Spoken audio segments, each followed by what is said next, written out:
we have a membership for at the moment, well, it's a certain amount a year, whatever, whenever you're watching this, where like-minded people, I must say that because it's a group of people that are very much like us. We gel very well. We get together once a month and we do kind of an accountability thing. We call it our secret society. That's and so sacred. We talk about wins and challenges and give each other advice. And we also have something coming up shortly that will be out to the universe very soon, and that is a VO career planner. So it's something that you can hold in your hands, and we will have an e-version as well. But it's like paper where you can write on it. Real paper. A It's day a planner. but it also has all kinds of tips for marketing and for voiceover, including warm-ups and tongue twisters, just all kinds of Goal resources. setting. And you're in that, George, for You tech are in resources. that. You have your own page, You have George. your own page. Cool. Yeah, you forgot about that. George the Tech. Hi, everybody. George the Tech. We're continuing our series of our trusted partner interviews. And today, we got a pair of partners, which is really cool. With me today, I've got Natasha and Kim, and they're from Speechless VO, which is a podcast and an event. It's video It's a couple podcast. of things, right? So tell us first about the podcast, and then we'll talk a little bit about your backgrounds and where y'all came from. So take it away, Natasha. Sure. Speechless VO is real life in VO. We try to do behind-the-scenes stories. We do interviews. We like to share resources with our community for so many reasons. One, it's fun. Kim and I have good chemistry. We enjoy ourselves together. But also because when we were starting, there wasn't anything to iron out all those beginner things. And it's not just for beginners, but it's sharing stories that are real life in the booth, what's happening with us every day and outside the booth, marketing, casting, auditioning, all kinds of information that will help everyone, and we enjoy it. Right. Who came up with Speechless as the name? That would be me. Which is ironic, right? Right, Because you're the right. one that loves to interrupt. Right. I'm the sidekick interrupter. Right. She keeps me speechless. Yes, I do. Who came up with the concept? So was it you? Was it you, Kim, and then you brought Natasha in, or have you guys known each other a really long time? Yeah, we just were talking one day and we're like, what if we did a podcast or a video? I think it was like, right what after if we COVID. take this conversation and then actually take it out to the people kind of a thing? Yeah. It was a little That more sounds really strategic. familiar. That's It was- exactly how VOBS or EWABS really started. It was Dan and I were shooting the breeze about why don't people do this and why don't they know about that and why do they overcomplicate things? Oh, maybe we should make it a show. That's great. Well, it's a that's little how more- you I'm know it's off the going to be good. cuff and Natasha's more strategic. Natasha, you It can was explain. more of a strategic plan. In conversation with you, George, the other day, I was saying how all the video producers are on YouTube. They're looking on YouTube. That's their home base. And I knew we needed to get some content out there that was originating from YouTube. So in the marketing discussions, that's how we sort of came up with that. And the topics generally come very easily because there's an endless source of day-to-day topics. frustrations. There's day-to-day frustrations. I see anything in voiceover you can equate to life and vice versa as well. And then there's so many people to talk to. So it was both strategic and for fun because, content, video is king, that whole thing. And so it just works for us. Yeah. Was it even a consideration to not do video, or did you know this is a YouTube medium? We want to be seen. This isn't going to be an audio only show.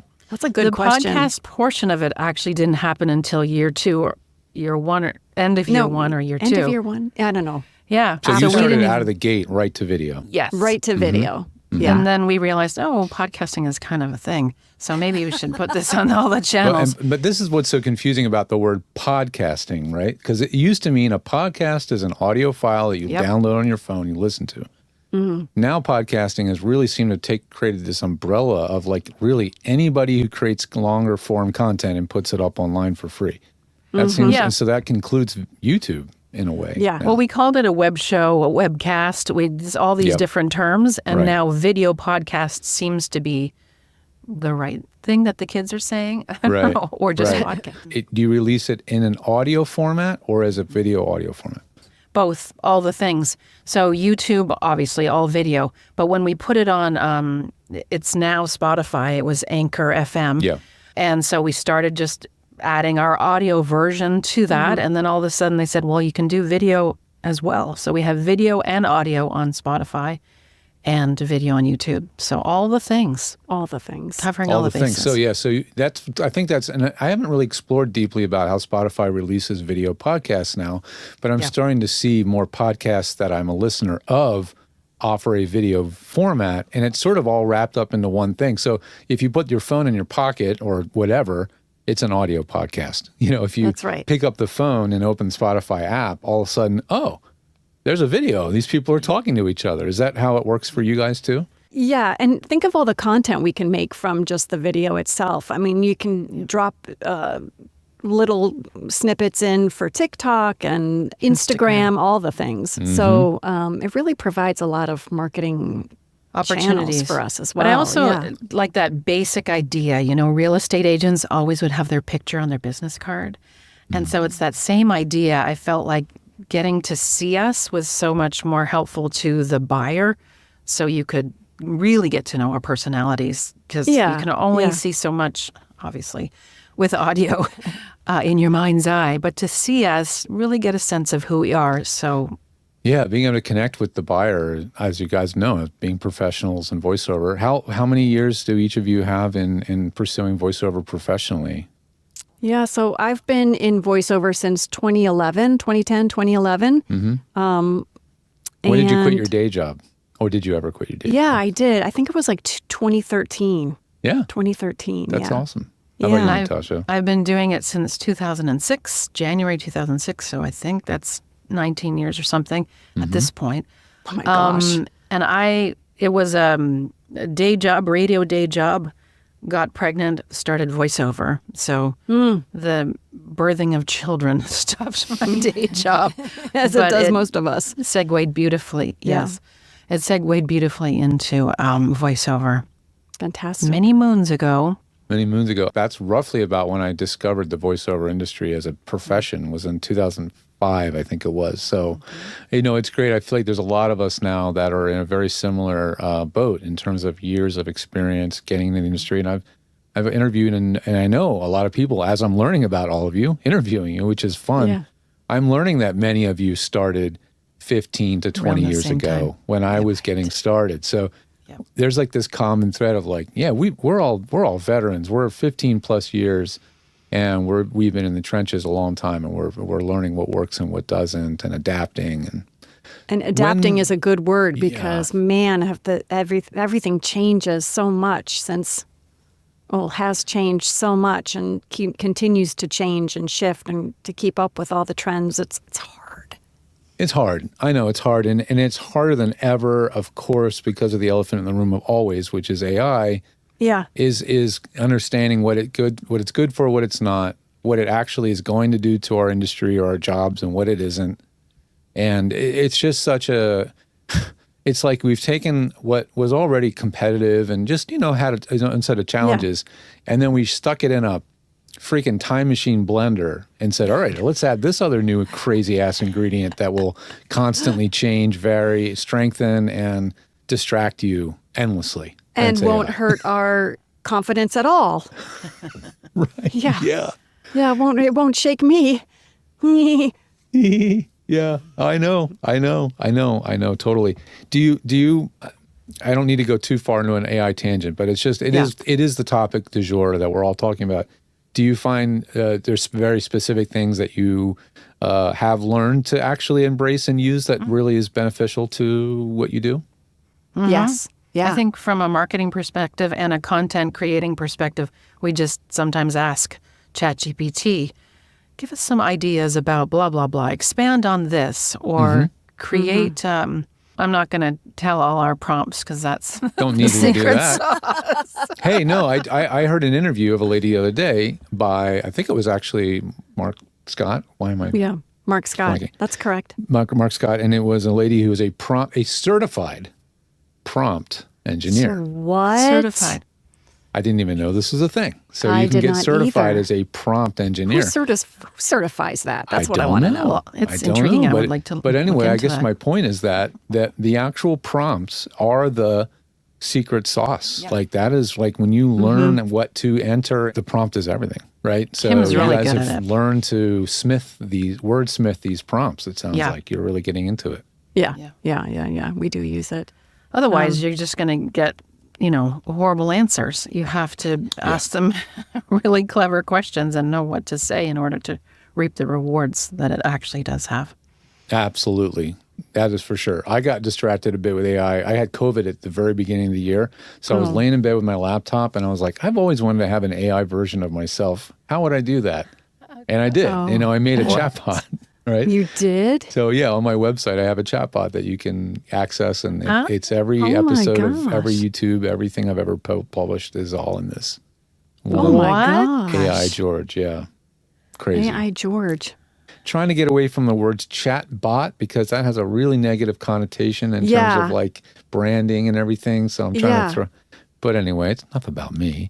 It's fascinating. So It is. both of you have this career. You've been doing this for a while. What is the next thing that is going to take Speechless into the rest of the year? So you have the event coming up that by now many of you will have seen, and the event probably has passed. So you're producing an event live and online that I'm helping produce, which is going to be really cool. So is fun. that content going to be, as I like to say for this show, this is an evergreen show. Is some of that content going to be evergreen as well? You are recording. Remember to press the record button, George. You are recording the whole event. That's never happened to us. Never. You're recording each workshop as a separate workshop. So there's 3 of them that are an hour and a half each by each teacher. The Voicecaster gals have they're doing it together. And that will be available forever on our website to purchase as a Zoom webinar.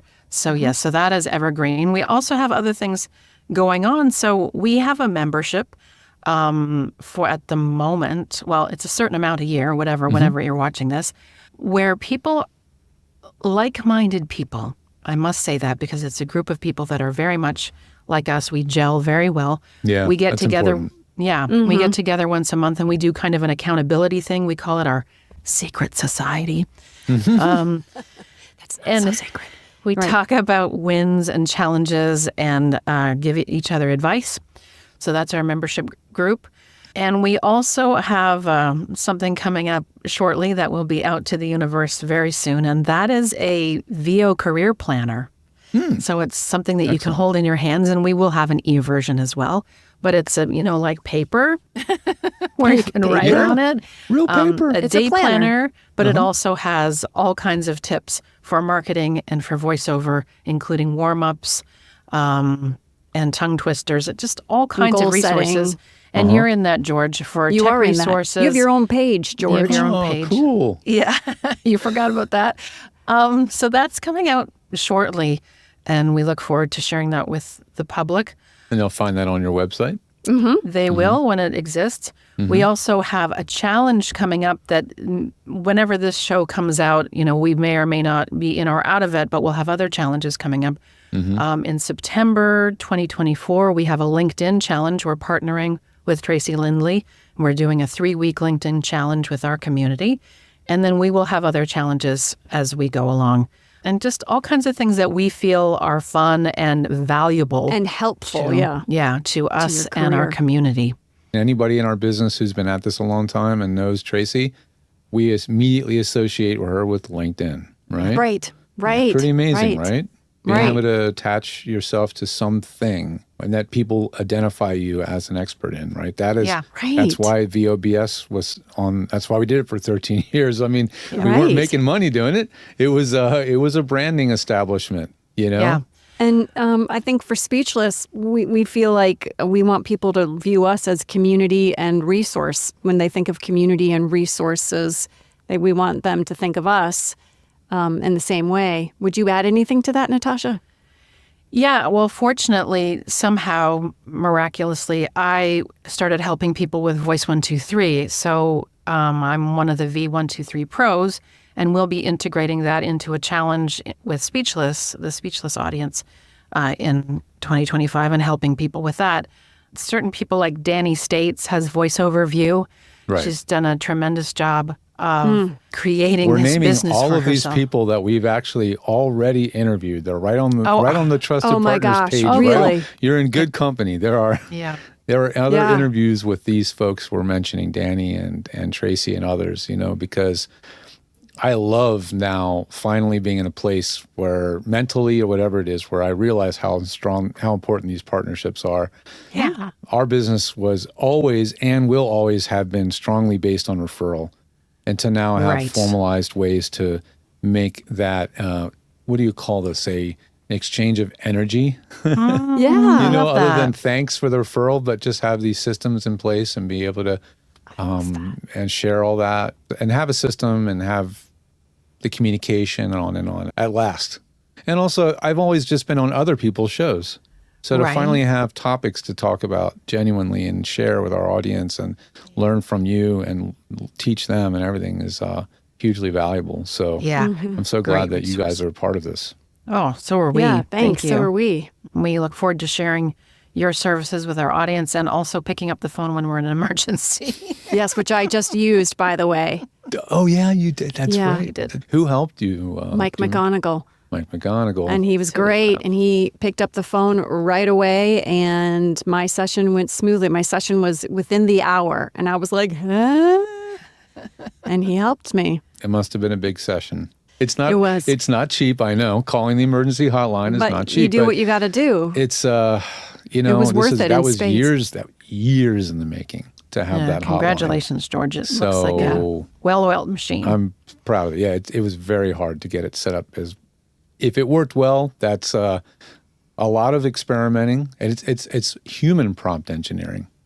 Wow. You have to create a very specific flow of questions and prompts that an actual human is going to read and follow and guide you through. And it was a lot of work to get that Wow. working well. And it's human driven. Believe me, there are AI-based versions of these things. Right. And there's all kinds of other ways to do it. But in the end, a lot of my clients are, let's just be honest, we're of a certain age. And picking up Born a in phone, the 1900s. Yeah. picking up the phone, getting a person to listen and talk you through something is what's going to make us comfortable. Versus Right. a Gen Z person who will immediately go to TikTok, search for a video or search for something and find an answer online and just move on. It's really, I'm really glad to have the service. I'm glad you're able to take advantage of it. That's awesome. Yeah, Glad to me hear too. it. How'd the session go? Fantastic. Great. Yeah, it was For great. an undisclosed client. Yes. Undisclosed client. I killed it. Good for you. Good for you. Well, it's been really fun having you both here. We would talk for another 30 minutes if time would allow. And maybe we'll talk again in the future. Well, but let's just I go hope for so. lunch, George. yeah, it's been a pleasure. Thanks for joining me today. You Appreciate are you you. both. Thank Thank you.